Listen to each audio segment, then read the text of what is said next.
मेरा भाई छोटा भाई है, सुनता बोलता नहीं है। बचपन में हम लोग जब भी खेलते थे तो अक्सर लड़ाई होती थी। अभी भी हमारे घर में बच्चे आने वाले हैं, तो अब अगले 5-6 दिन तक बच्चे रहेंगे और वो हर आधे घंटे में लड़ाई होती है उन लोगों की। भैया इसने मेरा वो ले लिया, इसने मेरा वो ले लिया। हर 15-20 मिनट में होता है। मेरा गुस्सा उसका सॉल्व कैसे हुआ मेरे भाई के साथ, ये सोल्यूशन कैसे हुआ? जब मुझे ये एहसास हुआ कि यार ये मेरे लिए बहुत कुछ कर रहा है। करता उतना ही था, लेकिन ये फीलिंग मेरे अंदर आना शुरू हो गई, मेरे लिए बहुत कुछ कर रहा है।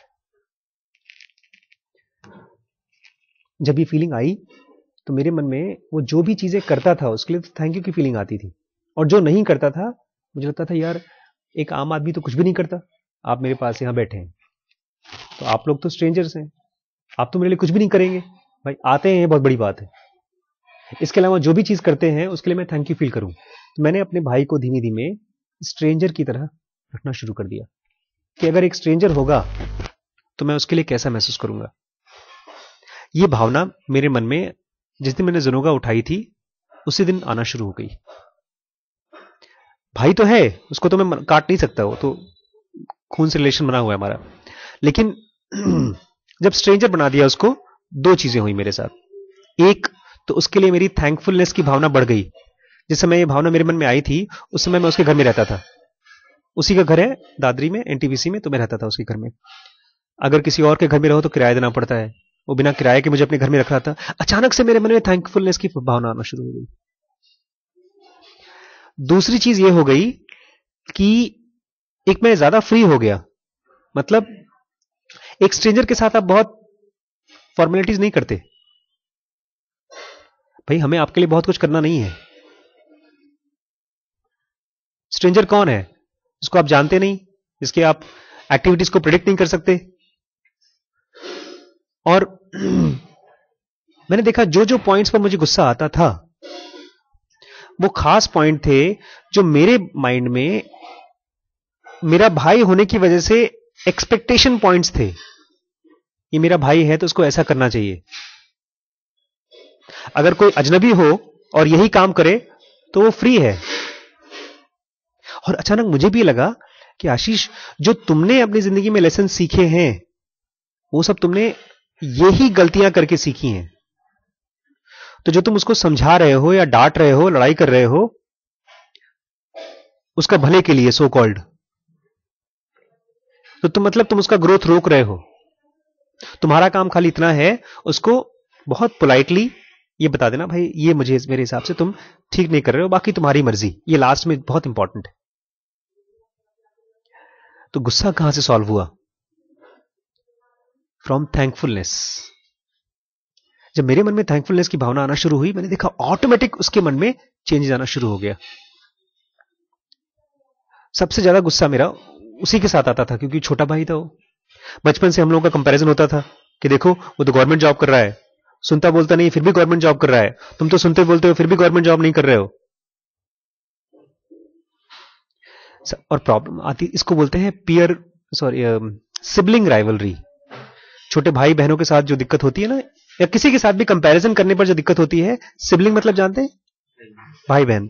राइवलरी, राइवलरी राइवलरी मतलब दुश्मनी। तो दो खानदानों के बीच में जो होती है उसको बोलते हैं दुश्मन, राइवलरी। इनके पास बड़ा मकान है तो मेरे पास और बड़ा मकान होना चाहिए, इसको बोलते हैं राइवलरी। सिबलिंग राइवलरी होती है जब आप दो लोगों के बीच में कंपैरिजन होता है तब। ये और जगहों पर भी होती है। आप जॉब करने जा रहे हैं और आपका फ्रेंड है जिसको ज्यादा सैलरी मिल रही है उतने काम के लिए, तो ये ऑटोमेटिक इरप्शन होता है इमोशन का। लेकिन ये इरप्शन होता क्यों है?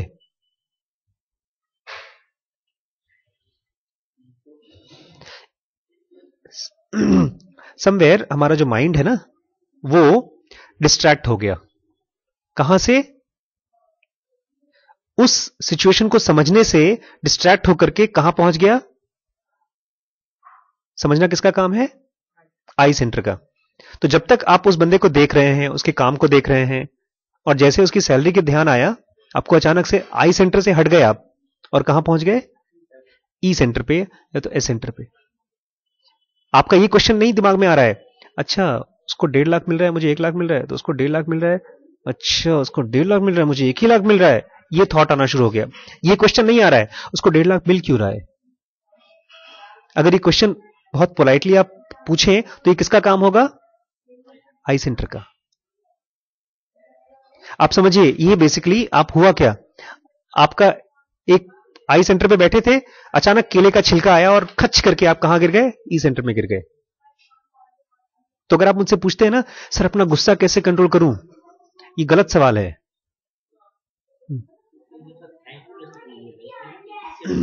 यस बिल्कुल, लेकिन जब आप थैंकफुल होते हैं सामने वाले के लिए, तब आप इस इमोशन को इवॉल्व करते हैं।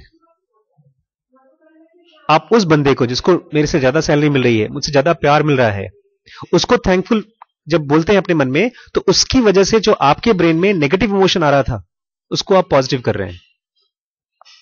ये ऐसा समझिए कि आपने उसके बंदे के ऊपर एक बॉल मारी और वो बॉल आपके ऊपर आके लगी, ठीक है, तो चोट लगती है। अगर वो बॉल सॉलिड होती या कांटे वाली होती तो आपने उस बॉल को सुंदर सा फूल बना दिया, ताकि जब उसके ऊपर मारा जाए तो आकर मुझे लगे तो फूल लगे। बिकॉज अल्टीमेटली वो रिकॉयल होकर कहां आएगी, वो इमोशन हमारे ऊपर ही आएगा। अगर मैं आपको अपने आप से कंपेयर करता हूं तो खुशी या चोट मुझे लगेगी बेसिकली। यस, बिकॉज इमोशन, मेरा इमोशन आपको चोट नहीं कर रहा है, वो मुझे चोट कर रहा है। गौतम बुद्ध बोलते थे जब हम किसी से ईर्ष्या करते हैं तो हम अपने ब्रेन में पॉइजन निकालते हैं, क्योंकि ईर्ष्या आप तक तो बाद में पहुंचता है, पता नहीं कब पहुंचेगा, लेकिन इधर तो केमिकल्स पहले निकल गए। एक खास तरह का केमिकल होता है कॉर्टिसोल, स्ट्रेस हार्मोन होता है, वो निकलता है यहां पर। वो निकलता है तो क्या काम करता है, वो आपके ब्लड वेसल्स को टाइट कर देता है, आपके टेंशन बढ़ा देता है। अगर वो बहुत दिन तक चलता रहे तो आपका हाई ब्लड प्रेशर हो जाता है। कॉर्टिसोल उसका नाम है। वो एक हार्मोन है, वो निकलता है। तो जितनी बार भी कोई आपके आसपास जिसकी वजह से आपको गुस्सा आ रहा है, भूल गए उस समय, कुछ नहीं कर पाए, तो वापस आकर के जब आप थोड़ा शांत हो गए अपनी डायरी निकालिए, एक डायरी बना लीजिए इस तरह से, और उसमें लिख करके लिखिए उसके प्रति मेरा ये थॉट है और अब मुझे इस थॉट को चेंज करके, ऐसे ही बैठे बैठे, ये एक इनफैक्ट जेन टेक्निक भी है। आप बैठे हैं, जो सबसे आपका दुश्मन लगता है उसके लिए बोलिए I forgive you, thank you for telling me, मुझे बताने के लिए धन्यवाद कि मेरे मन में इतना जहर है, आपकी वजह से मुझे मालूम पड़ा मेरे मन में जहर है। ये ऐसा ही है जैसे पापा बताओ अभी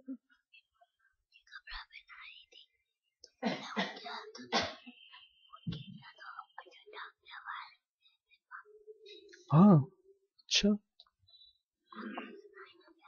नहीं मैं तो पढ़ा रहा था ना।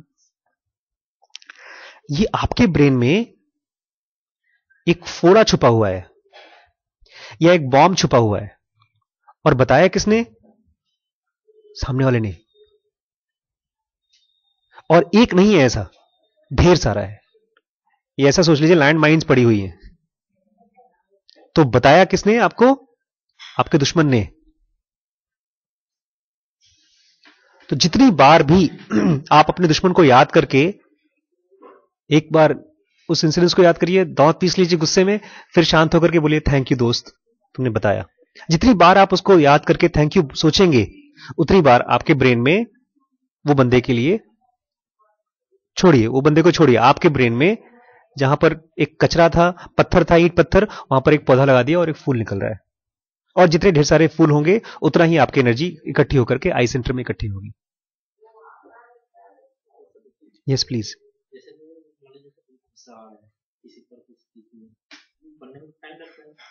यस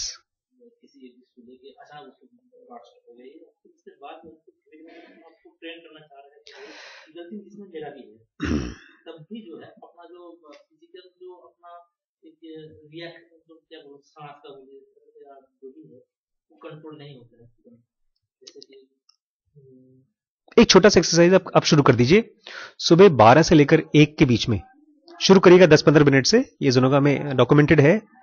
इसको दिन में 3 घंटे कर सकते हैं और रात को 3 घंटे कर सकते हैं। तो सबसे पहले आपको शुरू करना है दिन में 10-15 मिनट के लिए, 12 से लेकर के 1 बजे के बीच में।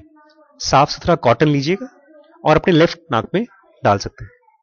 जो लेफ्ट नोज से सांस, कभी भी जब सांस हमारे नाक में चलती है ना, वो या तो लेफ्ट में डोमिनेंट होती है या तो राइट में। मतलब अभी भी जब आप सांस ले रहे हैं, या तो राइट से ज्यादा हो रहा होगा या तो लेफ्ट से। जो राइट से सांस जाती है वो ज्यादातर आपकी प्राण सप्लाई करती है आई सेंटर को, और जो लेफ्ट से सांस जाती है वो सप्लाई करती है ई सेंटर को और एस सेंटर को। तो आप कॉटन बना करके आधे घंटे के लिए लेफ्ट नाक में बंद करिए, 12 से 1। फिर धीमे धीमे उस पीरियड को बढ़ा सकते हैं। शुरू शुरू में थोड़ा अजीब सा लगेगा, छोटा सा बनाइए ताकि वो अंदर दिखे ना, और कोई बोलता है तो हम उनको बोल दिए कोई नहीं, थोड़ा सा प्रॉब्लम है, उसको ठीक कर रहे हैं। फिर शाम को आप इसको 7 से 10 तक के बीच में कर सकते हैं।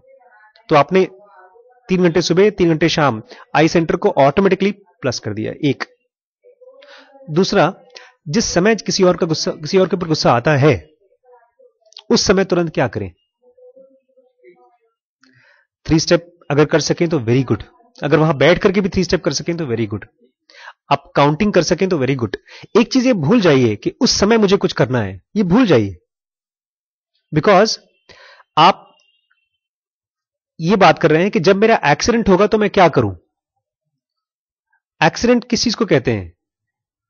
जो चीज पता नहीं होती, जो अपने आप हो जाती है।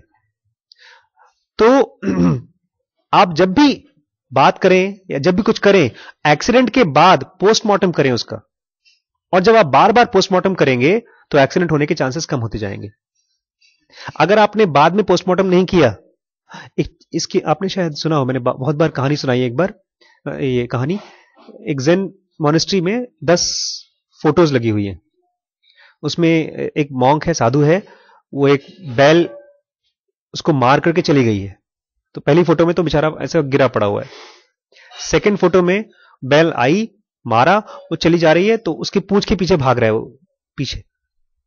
नेक्स्ट में वो उसकी पूंछ पकड़ लेता है, उसके बाद उसके ट्रंक को पकड़ता है, पेट को, उसके बाद उसके सींग को पकड़ता है, और उसके बाद वो दूर से इशारा करता है तो बैल रुक जाती है, और लास्ट में बैल आती नहीं। वो ये कह रहा है अभी हमारी हालत कौन सी है? जब बैल आएगा हमको मारेगा, हम कुछ कर नहीं पाएंगे। हमारा इमोशन आएगा तो हम कुछ कर नहीं पाएंगे। लेकिन हां, जितनी बार आपको इमोशन आके टच किया और गया, तो ये आपका जिम्मेदारी है कि उसके ऊपर बैठ करके कॉन्टेम्पलेट करें और वॉच करें। This is not only your problem, this is your solution also. Your emotion is your problem, but that is also your biggest solution. अगर आपने उसको मिस कर दिया तो अगले वाले एक्सीडेंट, क्योंकि ये जो एक्सीडेंट है ये रिपीट होता है। कब रिपीट होता है? जब वैसा ही कोई सिचुएशन दोबारा आता है। तो आपने इसका पहले से एनालिसिस किया नहीं, और आप उम्मीद करते हैं कोई जादू चमत्कार हो जाए तो मैं बड़ा स्ट्रांग बन जाऊं। अरे भाई, आपने एक पर्टिकुलर वजन उठाया और वो आपके उठाने के वजन से ज्यादा भार था, वो गिर गया, तो दोबारा वजन उठा कैसे पाएंगे? उतना ही एक इमोशन आया, आप उसमें हार गए, तो आप कह रहे हैं कि दोबारा मैं ऐसे आएगा तो मैं उठा लूंगा ना। सो आपको इस पहले वजन के लिए तैयारी करनी पड़ेगी। और वो कैसे करेंगे? जब आप खाली बैठे हैं तब। आज ही जाकर के अपने हफ्ते 10 दिन पहले कोई चीज हुआ हो, जस्ट खाली बैठ करके उसके ऊपर स्टडी करिए, और स्टडी कर करके फिर उसको थैंक यू बोलिए कि जो तुमने किया था वो मैं तुम्हारी जगह होता तो मैं भी यही करता। हम ऐसा नहीं बोलते, हम ये कहते हैं कि मैं तुम्हारी जगह होता ना तो मैं तो ठीक कर देता। कैसे कर देते आप? आप जगह उसकी जगह होते तो आपका भी तो ब्रेन वैसा ही होता, आप भी साड़ी पहनते। हमारे हॉस्पिटल में बेचारी लेडीज आती हैं अल्ट्रासाउंड कराने, वो साड़ी पहनती है, पेट पूरा खुला होता है, उनको ठंडी ज्यादा लगती है। और जेंट्स अगर बोले हम तो लेडीज की तरह हो तो हम तो सब कुछ कर लें, कैसे कर लेंगे आप? जब आप उनकी जगह होंगे तो आप भी वैसे ही सोचेंगे। आप ये कह रहे हैं कि मैं तुम्हारी जगह नहीं हूं इसलिए मैं ऐसा सोच पा रहा हूं। आपको ये बोलना होगा खुद को कि अगर मैं तुम्हारी जगह होता तो मैं भी यही सोचता और यही करता। अपनी गलती के लिए अभी समझिए, अपनी गलती के लिए तो अगर आप सॉरी बोलेंगे तो गिल्ट हो जाएगा। अपनी गलती के लिए तो खाली हंसिए कि मैं तो बेवकूफ हूं खाली, क्योंकि मेरा गलती जो आया है उसके लिए तो मैं कुछ माफ कर ही नहीं सकता अपने आप को। मैं पहले तुम्हारी गलती के लिए खुद को माफ कर लूं। अपनी जो गलती हुई है अगर पता चल जाएगा कि गलती थी तो धीमे धीमे खत्म हो जाता है। हम लोगों को तो लगता है कि हमारी गलती जस्टिफाइड है, वो तो तुमने गलती किया था ना, तुमने मुझे गुस्सा दिलाया, बहुत कॉमन वर्ड है, तुम मुझे गुस्सा दिला रहे हो, मुझे गुस्सा दिला रहे हो। तो हमको लगता है कि हमको जो गुस्सा आया वो तो बहुत जस्टिफाइड है। नहीं, पूरा एक प्रोसेस है। आपने कुछ कहा, मुझे गुस्सा आया, उस समय एक इमोशन का हम दोनों पूरा एक सर्कल बन चुके हैं। उस सर्कल को ब्रेक करने के लिए आप बाद में बैठ करके आप उसको थैंक यू बोलते हैं, उसको थैंक यू बोलते हैं, उसको थैंक यू बोलते हैं, और जैसे ही पहला मौका मिलता है आपको, आपका इमोशन ठंडा होता है, आपका आई सेंटर में आते हैं, उसी समय